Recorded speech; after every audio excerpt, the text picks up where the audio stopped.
प्रिय विद्यार्थियों नमस्कार।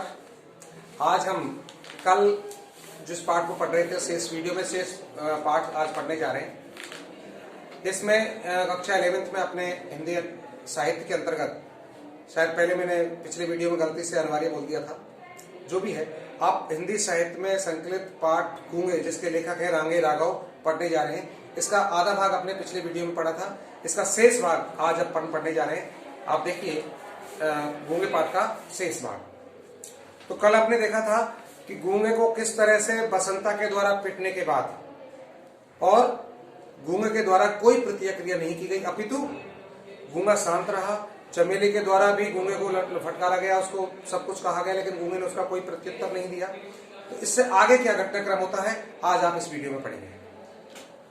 देखिए कि जब बसंत जो है चमेली अपने चूल्हे पर बैठ करके रोटी पका रही थी जिससे अपने पेट की आग शांत होती है, और वहीं पर बैठे का क्रम छोड़ा था कि वहीं पर रोटी जल रही थी, झट से उसने पलट दी और वह पक रही थी। इसी से बसंता बसंता है, गूंगा गूंगा है, ये दोनों भाव उसके विचार में आ गए। बसंता तो बसंता है अर्थात मेरा बेटा है, और गूंगा तो गूंगा है, उसमें मेरा बेटा थोड़ा ही है। मेरे मन में उसके प्रति क्यों दया, क्यों करुणा भाव क्यों आए?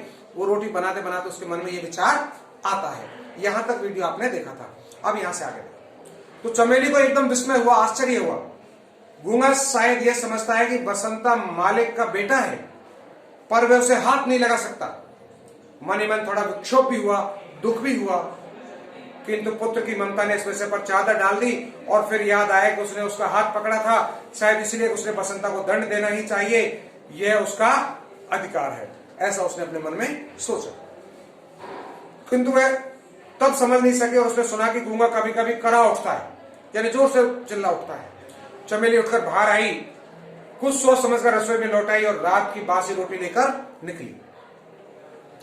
गूंगे उसने पुकारा, यानी चमेली ने गूंगे को आवाज दी, तो कान के न जाने किस पर्दे में कोई चेतना है कि गूंगा उसकी आवाज को कभी अनसुना नहीं कर सकता।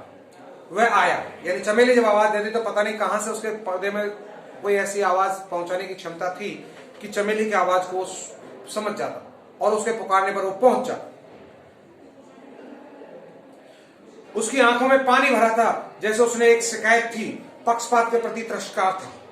यानी बसंता और गूंगे के प्रति चमेली के द्वारा जो पक्ष अलग अलग रखा गया, उस बात की उसको घृणा थी। उसने देखा चमेली ने तो गूंगे की आंखों में आंसू भरे थे। चमेली को लगा कि लड़का बहुत तेज है, बरबर से उसके होठों पर मुस्कान छा गई। कहा ले खा ले, और हाथ आगे बढ़ा दिया। यानी चमेली ने शाम की बासी रोटी लेकर के गूंगे के पास पहुंच गई थी और कह दिया कि ले खाना खा ले। गूंगा ईश्वर की इस सब की उपेक्षा नहीं कर सकता। वह हंस पड़ा, रोटियों को देख करके चमेली के व्यवहार स्वभाव को हंसते हुए देख करके हंस गया। अगर उसका रोना एक अजीब दर्दनाक आवाज भी थी तो यह हंसना और कुछ नहीं। एक अचानक गुर्राहट सी चमेली के कानों में बज उठी।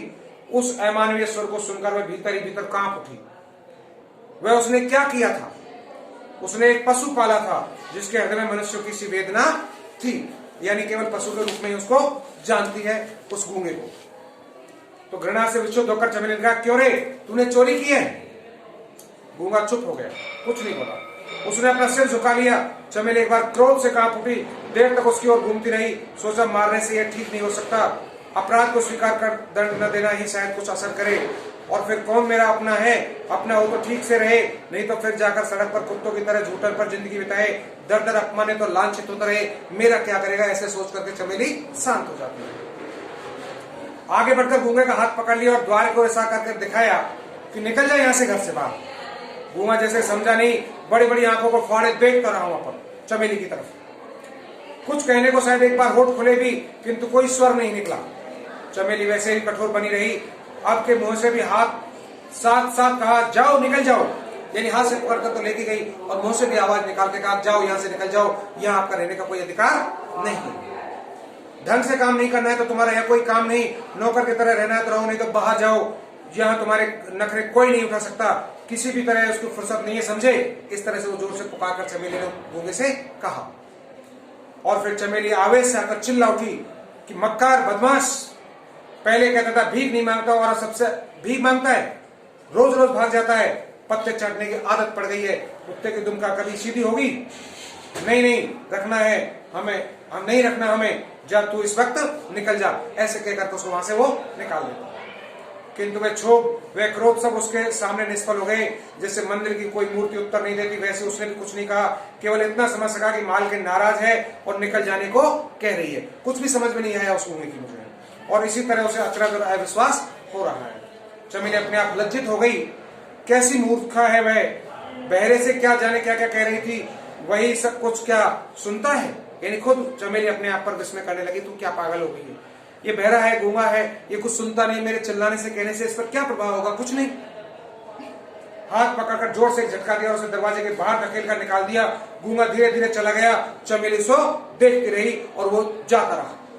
करीब घंटे पर बाद शकुंतला और बसंता दोनों चिल्ला उठे, अम्मा अम्मा क्या है। चमेली ने ऊपर से ही पूछा, गूंगा, बसंता ने कहा, किंतु कहने से पहले ही नीचे उतर कर देखा, गूंगा खून से भीग रहा था, उसका सिर फट गया था। वह सड़क के लड़कों से पिट कर आया था, क्योंकि गूंगा होने के नाते वह उनसे दबना नहीं चाहता था। दरवाजे की दहलीज पर सिर रखकर वह कुत्ते की तरह चिल्ला रहा था। वापिस चमेली के घर पर आ गए। किसी रास्ते में किसी लड़कों ने उसके सिर पर पत्थर मार दिया, उसके सिर फोड़ दिया, उसमें ब्लड बह रहा था, खून बह रहा था। और चमेली चुपचाप देखती रही कि इस मूक अवसाद में युगों का हाहाकार भरकर गूंज रहा है। कैसा ये अवसाद, कैसा ये दुख है जो आज किस तरह को रहा है।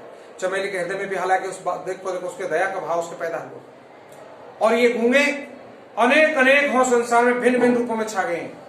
अब इस पाठ का सार आप यहाँ अंत में इस वीडियो में आप देख रहे हो कि किस तरह से यहाँ रांगे राघव ने इस समाज में व्याप्त गूंगे बहरे जो वास्तविकता को देखने में असमर्थ हैं और गलत का सही का वो पता नहीं कर पाते, शांत रूप से किसी अत्याचार को भी सहन कर लेते हैं, ऐसे गूंगे बहरे का परिणाम इस लास्ट पैराग्राफ में दिया है पाठ में। आप देखिए ध्यान से समझना, पूरे पाठ का सार है यहाँ पर कि और ये गूंगे अनेक अनेक हों संसार में भिन्न भिन्न रूपों में छा गए हैं, जो कहना चाहते हैं पर कह नहीं पाते, यानी वास्तविकता को बताने में वो गूंगे हो जाते हैं और सही बात को सुनने में वो बहरे हो जाते हैं, जिनके हृदय की प्रतिहिंसा न्याय और अन्याय को परख कर भी अत्याचार को चुनौती नहीं दे सकते, क्योंकि बोलने के लिए स्वर होकर भी स्वर में अर्थ नहीं है, क्योंकि वे असमर्थ हैं।